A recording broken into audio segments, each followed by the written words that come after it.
Okay, I'm guessing that you probably did not want to be here as caregivers. But you know, things do happen. 20 years ago, I was 48 and I have a massive stroke.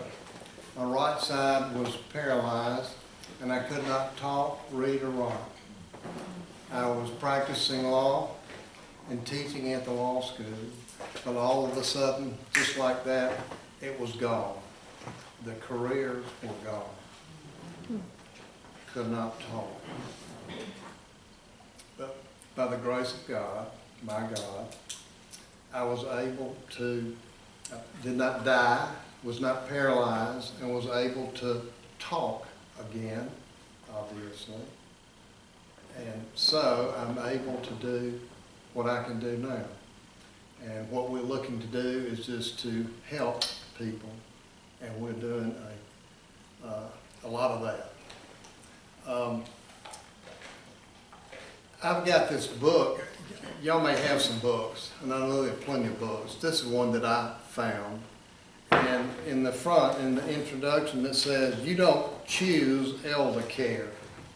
Elder care chooses you. When elder care comes knocking on the door, many people run in the opposite direction, but not you. Whether you assumed the job, sought it, or inherited the responsibility out of obligation, even guilt, you accepted, willingly or otherwise, your role as caregiver. I thought I'd do this very informally, but I've got a number of PowerPoint presentations, but I pulled this one out.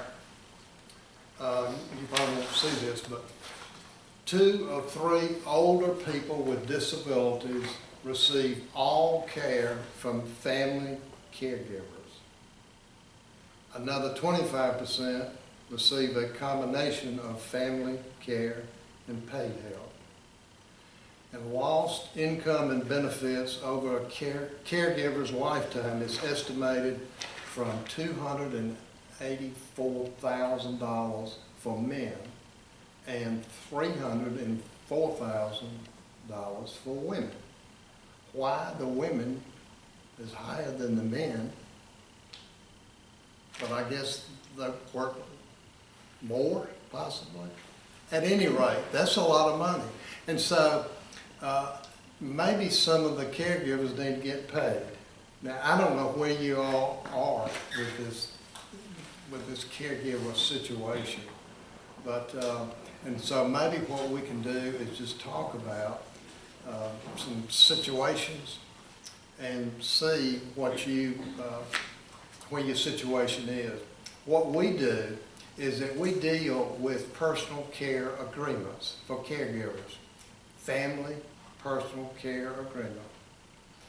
So typically a family member is the caregiver. However, we do this for a couple of reasons. One is for the VA, and the VA, you simply pick a number that we use so that the income and the medical expenses match up.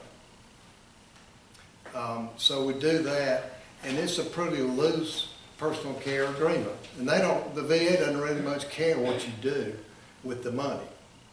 But then we do another personal care agreement for Medicaid, because if you file for Medicaid, they're looking for all the gifts within the last 5 years. And if you have a family caregiver who is paid, they will try to say that all the payments are gifts. So you have to have, you should have a written agreement that talks about exactly what the caregiver should do. Just make sure that you can just show that this is what is to be done and this is what it's worth and this is what she's paid. We also, suggest that people have a written plan of care saying that this person needs to have this, this, this, and this, and so that we can bolster the need for the caregiver. So we do that. So we got the VA situation, and then we have the Medicaid situation, a little different. And actually, in some situations, if we're looking for the VA pension for somebody, we'll actually have one of each. So then also, and those have to do with mainly just to take care of the governmental benefits. But then also, we have to think about somebody who is a caregiver and who needs to get paid. You know, if you have to quit your job, maybe you ought to get paid, if that is possible. So that's kind of what we do with these. And so if anybody has any questions about getting paid, or anything.